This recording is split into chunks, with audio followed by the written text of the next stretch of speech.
Before we begin, take a slow, deep breath and allow your body to soften.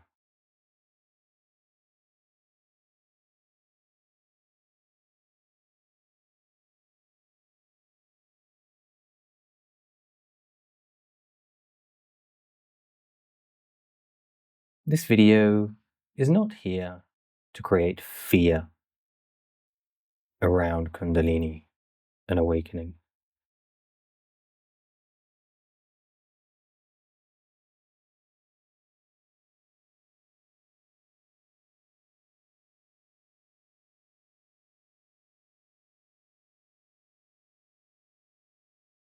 It is here to bring clarity, because the truth is, Kundalini awakening does not have to become chaotic, overwhelming, or dangerous. This happens simply if you do not walk a path and you allow it to happen by itself.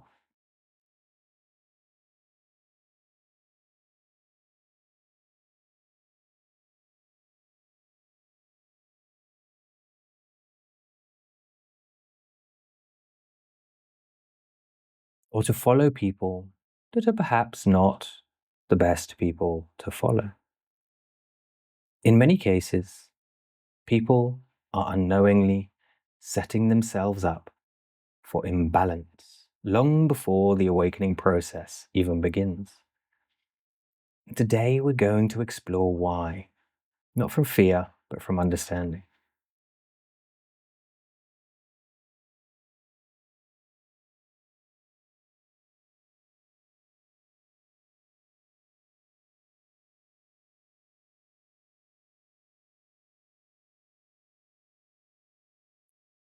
One of the biggest myths surrounding Kundalini awakening is the idea that it happens instantly, that one day the energy suddenly rises, and that alone is the awakening. Now, while energetic activation can absolutely happen suddenly for someone, true awakening is much deeper than a single energetic event.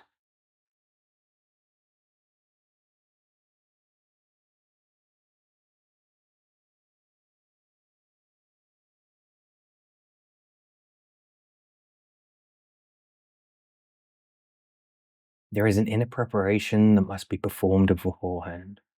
Psychological, emotional, energetic, spiritual.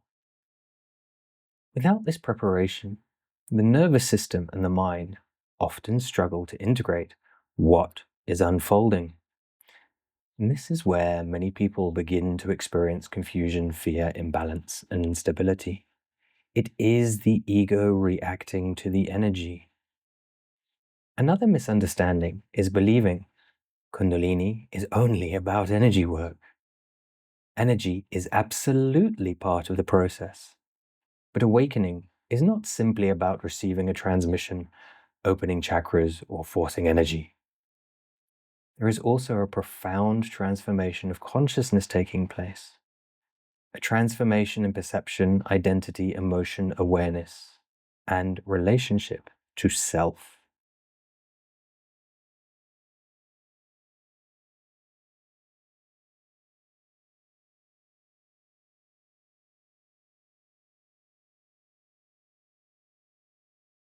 Kundalini is not only the rising of Shakti, it is the deep connection to stillness, to awareness, to what we call consciousness or Shiva.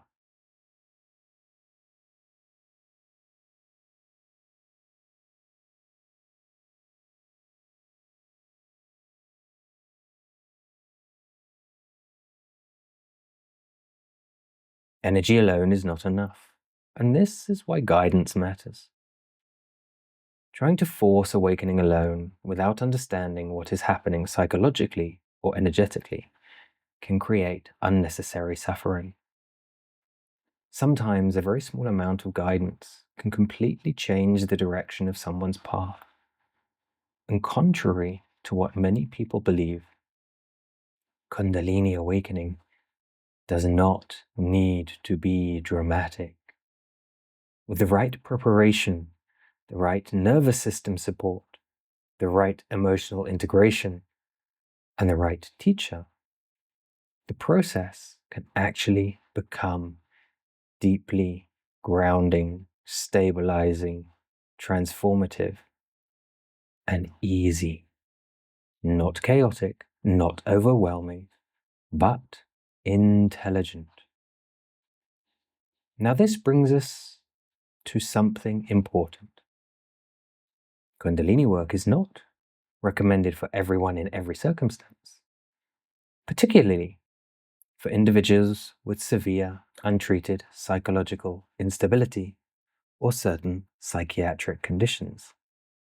This path requires great care and discernment.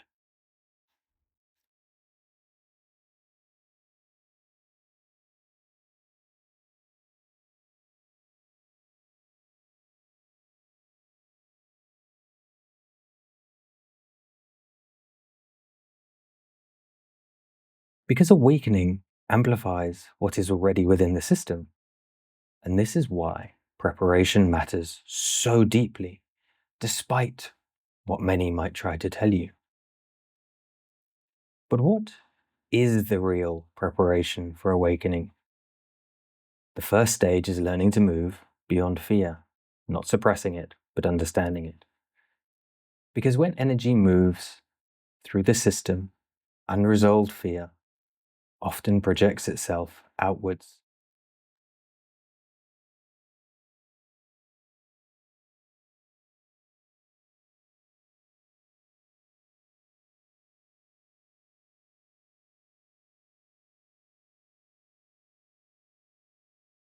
We've heard many of these, haven't we? People begin fearing entities, losing control, going insane, being attacked spiritually.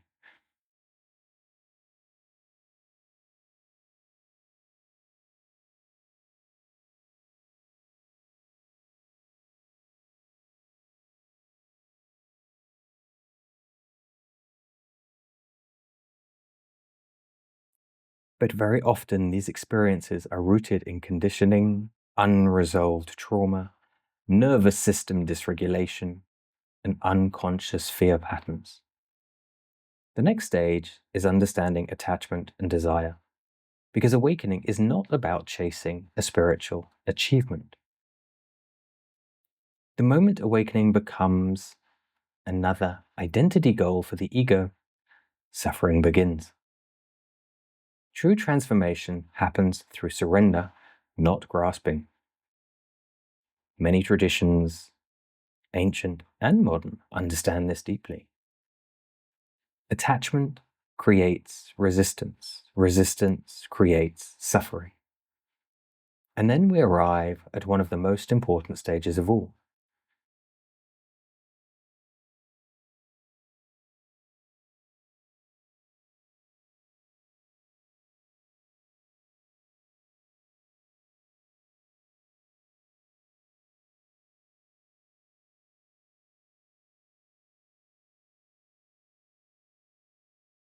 The purification of the spiritual ego. Why do you truly want an awakening? Is it for truth, for growth, for service, for deeper consciousness? Or is there still a hidden desire for superiority, identity, power, validation, or specialness?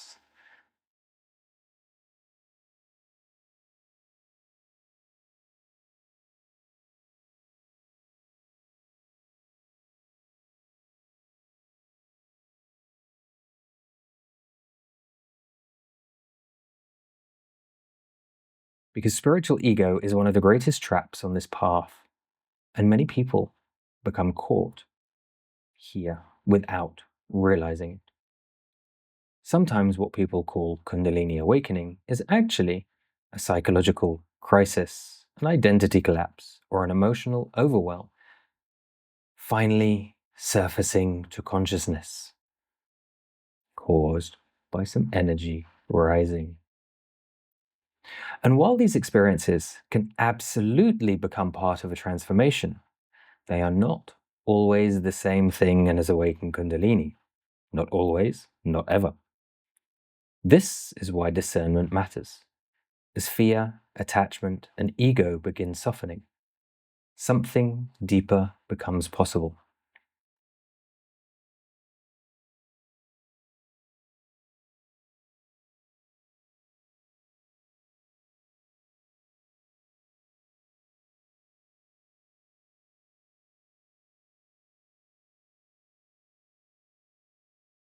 Connection. A connection to life itself, to awareness itself, to what many traditions may call the divine or grace.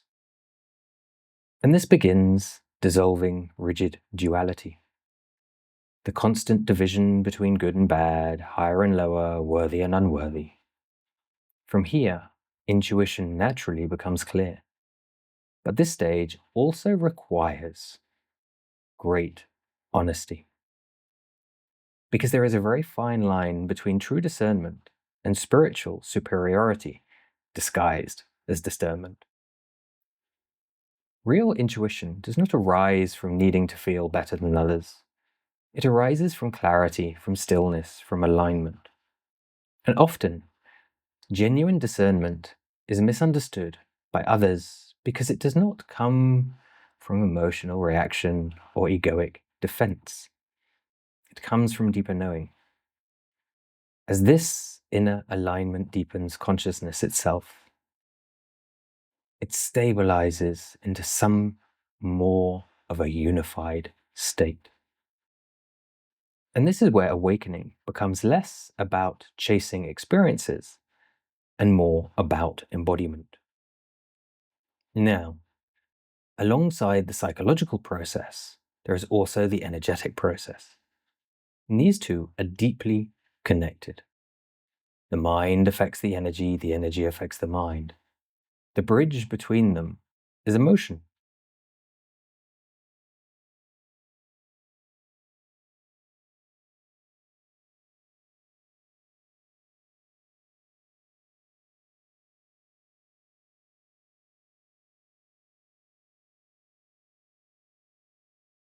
As energetic blocks become released, emotions often surface alongside them. Sometimes grief, fear, sadness, and sometimes profound love, bliss, peace, or connection. Both are part of the same unfolding. This is why awakening is not about rejecting one side of yourself in favor of another. It is about integration, just like the yin and yang. The movement of awakening is balance, not one-sided spirituality, not escaping humanity, but bringing the entire system into greater harmony. Even the energetic system itself reflects this.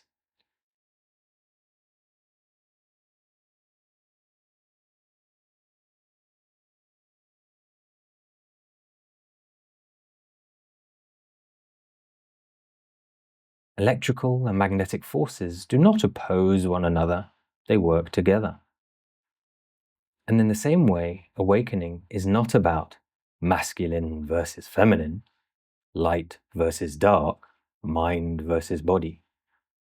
It is about learning how all aspects of existence move together as one living process. This is called classical Tantra. And perhaps this is the deeper truth of Kundalini awakening. Not becoming something separate from life, but becoming fully conscious within it.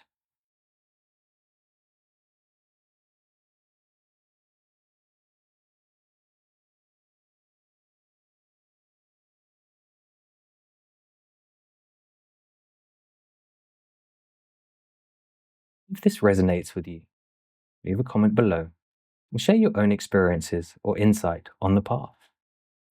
And if you feel called to go deeper into this work, you can perhaps join our live group energy sessions, or even come train with me at theawakeningenergy.com.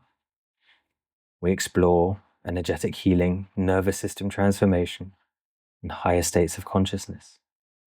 And we go through the awakening process. Everything, of course, is linked below. See you in another video.